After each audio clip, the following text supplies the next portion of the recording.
Okay, you see that I'm in a pretty heavily condensed small tree area here. Right.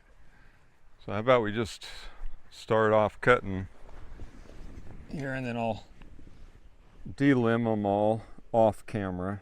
I'll just get them fell right now. Give you an idea of what I do here. But yeah, I pick areas that are fairly crowded, and I think that works best.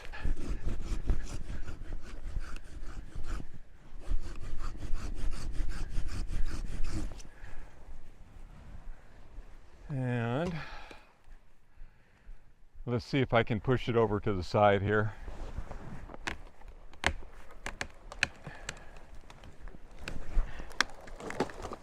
That works.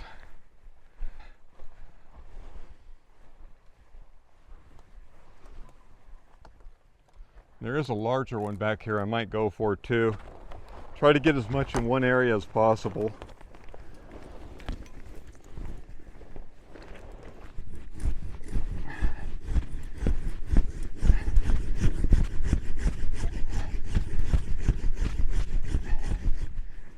All right, it's ready. Oh, part of it, they're in this crowded area, so I'm trying to push it.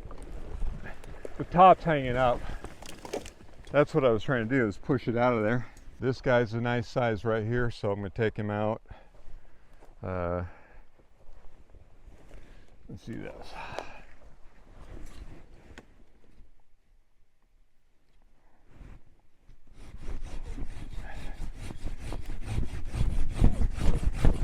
All right, I'm not going to go anymore. Let's see if I can push her over. Again, I got limbs up there that are holding it back, I'm sure. There we go. All right, good morning. So back at it. This is the last piece for the second gate, since I decided to make 2 gates due to the weight. So I just went out and found this one. This will be a cross piece. I got a few little stubs I didn't cut off really close, but we'll see how this does on it.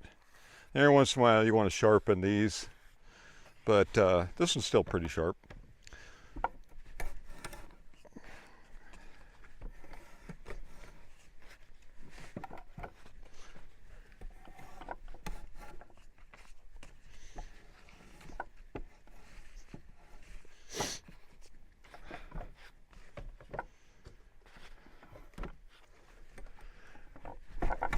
Ooh. One of the things I want to do is this little guy here. I want to put some little peg holes in. That way, what you just saw happen, how it pulls forward. If it's got a peg hole, it won't pull forward. Because no matter what I do here, sometimes I hit a knot like I just hit. So I just put my stomach up against it to help keep it in place. But yeah, I think if I put little peg holes in there and put one peg on that thing, and I just put them like every 1.5 inches or so, that'll give me some movement here that I can lock it into place. I think that would be rather convenient compared to what's been going on. I'm using this more now than when I first built it, but I built it knowing that sooner or later I was going to go off grid and be using it. One of the things I plan on doing is, I think I already mentioned it, I got some rounds that I'm going to put on my mill and maybe cut them to where they're about 3 inches thick. I want to make a couple of end tables, which means I got to make legs. I'll make them on here. So that would be pretty neat. It's just fir is the rounds that I have. I don't have any pine rounds, though. I could go get some because I've cut some really huge. I got one that I cut the other day. It was a 30-inch pine. I have to take a look and see if the round, if I want to cut a piece off of that and maybe try and make my first table out of a piece of pine rather than fir. I don't know. I'm just curious because I know pine's really pretty when it's coated in a clear coat and stuff. So yeah, anyways, I want to make a couple end tables and stuff, nightstands. That'll eventually go in my cabin. Plus, I think it'd be kind of fun to do over the winter. I think that'll be. I'll make sure I have some winter projects. So what I'll do is get those planned and start working those into something that I can do during the winter time.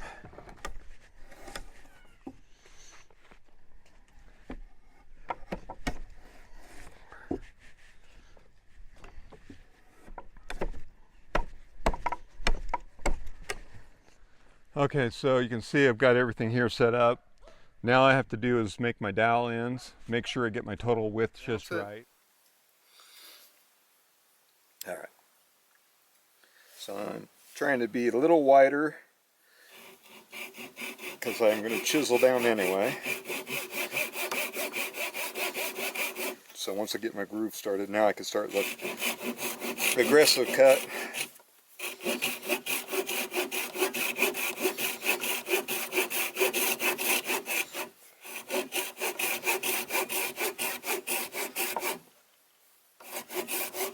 But cut into that line again.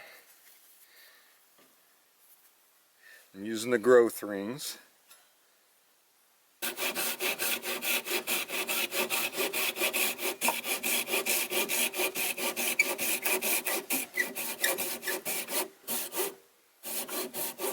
Okay. Now we're at a point that I can start cutting this off.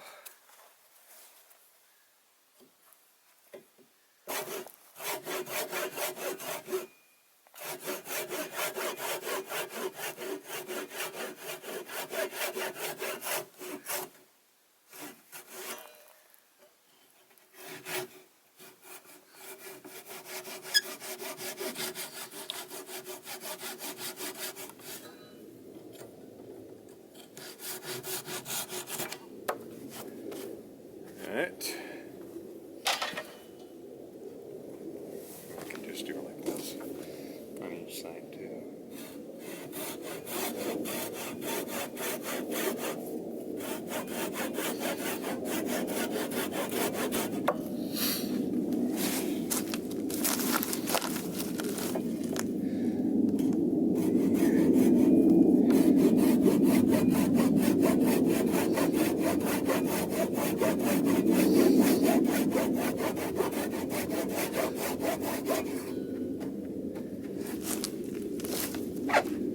May not have cut just as far back exactly, so there we go.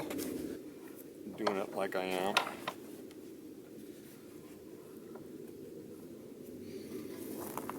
And we're there.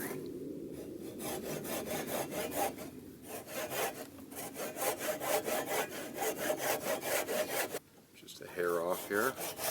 There we go. So, yeah, that's much better. Much more central all the way around. My square is more centralized. So yeah, that's working out just dandy. So, just to sort of take that off a little bit.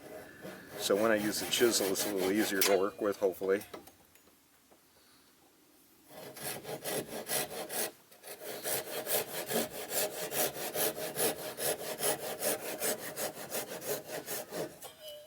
Alright.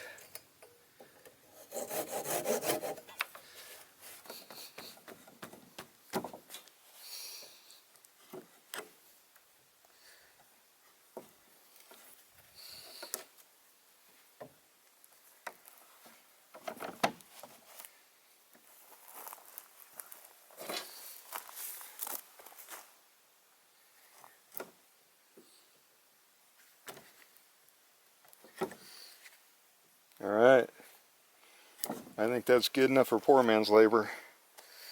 That's what I wanted you to see. So, that's what we're doing. Doesn't take too long.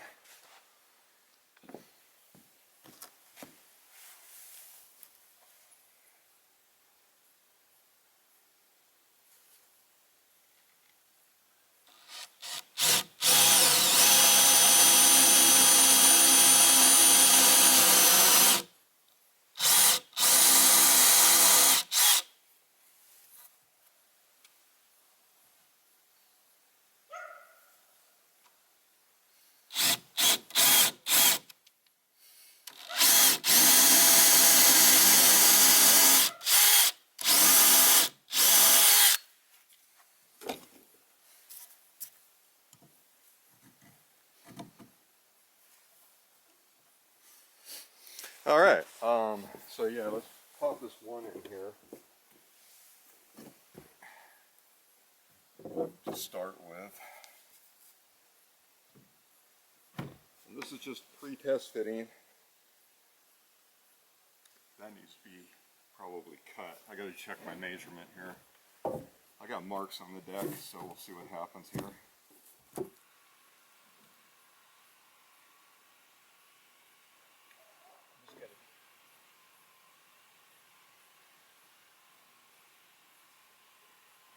Alright. This one's up in the air. That's where I'm starting to have problems.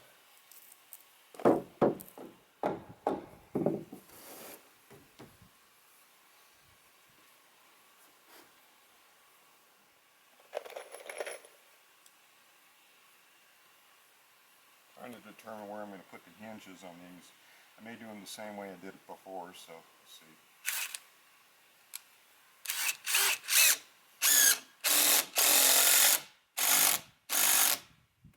That works good.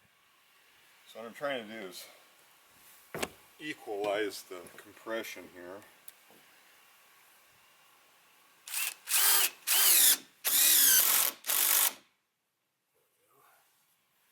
Take a look at that.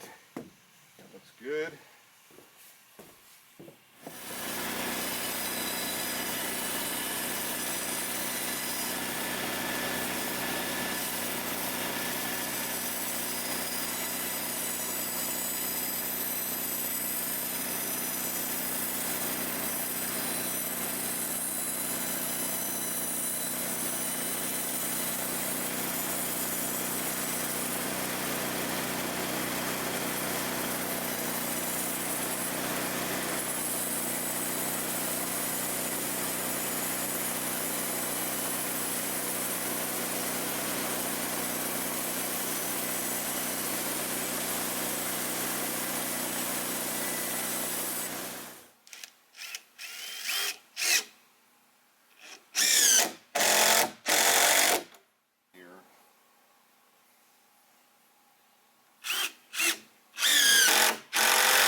Just make it, these are long screws, so I'm making sure they don't go all the way through.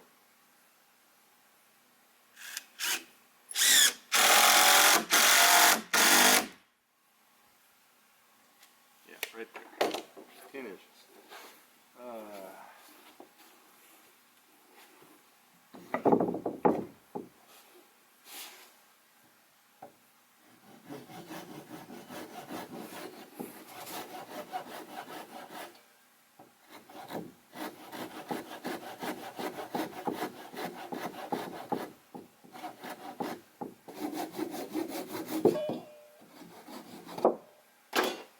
That's what I wanted. It's the egg.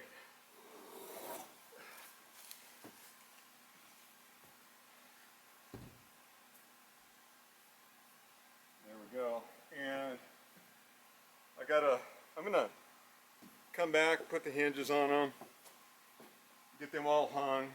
Then I'll burn them while they're hanging. Then I'll stain them too.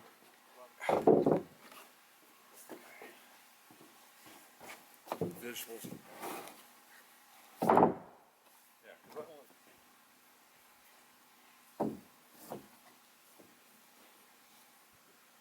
totally far enough. And I kind of a little bit wider than my mark. That gives me some room to maneuver it back and forth when I put the hinge in place.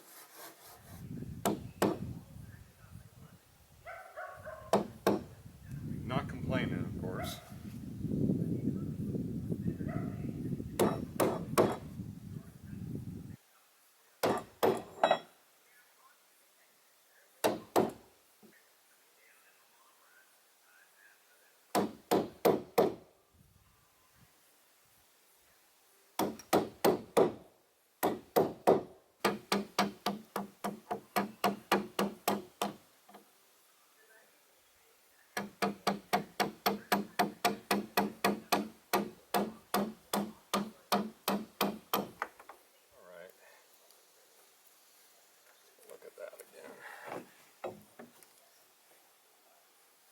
So that's perfect, really.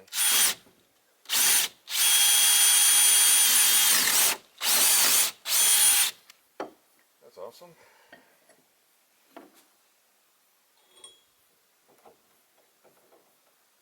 Let's just see how these all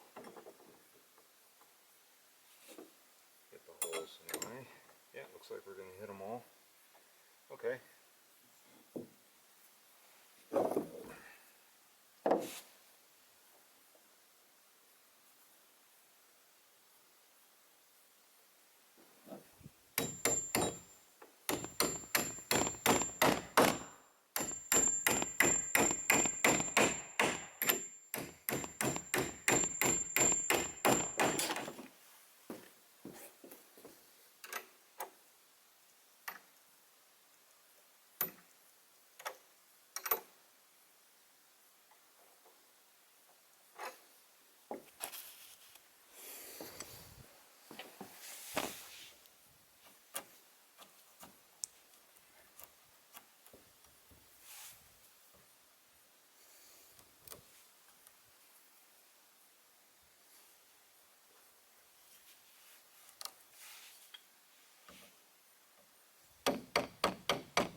There we go. Good enough. Alright, so we're at the point where I can hang the fences, the gates. And so I got a string I ran across here with a little level on it, little bubble level. I started out at 12 inches above, which should give me clearance. They are going to open downhill, so there'll be plenty of room. I can see if we can make a good straight drill hole here, about a 1/4 inch higher.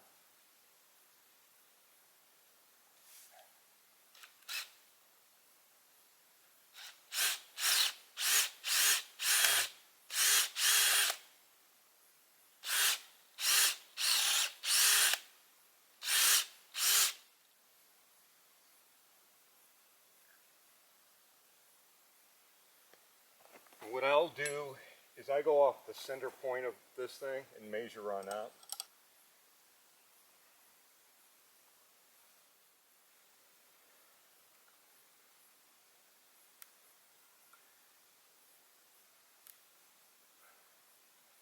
And I may have to move these poles a little bit. I haven't tamped them down just in case.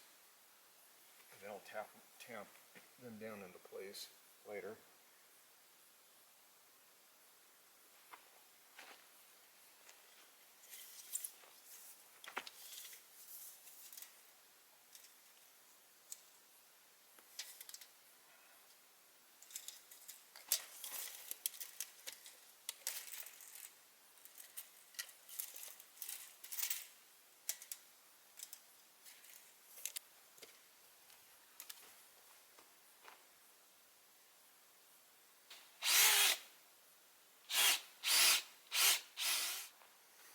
Okay, let's see if we can't put the rod in place that holds this down. To start with, I'm going to drill a hole probably right here.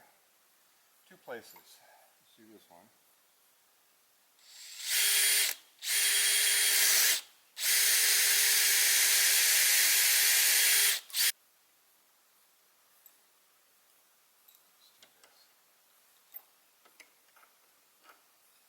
So I got a tube and I got a piece of rebar. The rebar basically is, go like that. Probably going to put another one up here, just above this one here, to hold it in place. Now, I'm going to put it right here, about 1 foot apart that way. And that's where I'm going to pound this tube in.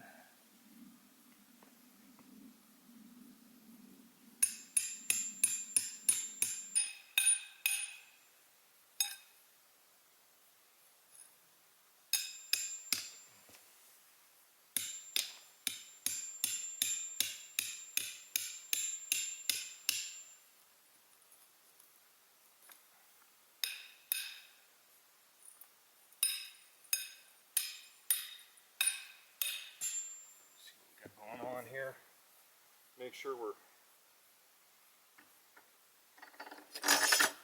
oh yeah, we're right where we want to be. In fact, I'll just pound it on down, but yeah, I mean, I'm not going to worry about taking any more soil out of it because this is landing right where I want it to. So let's go ahead and get this.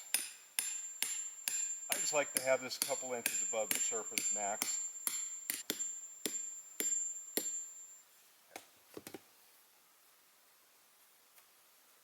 Double check it, make sure we didn't mess anything up. I kind of doubt it.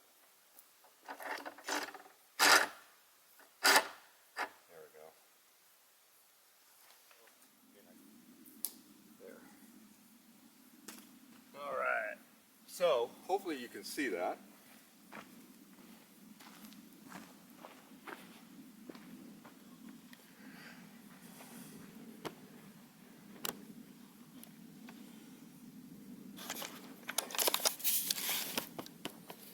So what you got there basically is your support to keep these together when I go and wrap my chain. And if it gets windy, it's not gonna, neither one of them are going to go anywhere. They'll be chained right in here. So it turned out pretty darn good. I'll get you down here real quick to where you can, yeah, there. That's the deal I was talking about. This rod slips out and that does the job. Just trying to catch a little bit here during the daytime, show you what it looked like. See if I can walk around while the camera's still running. This is the road area.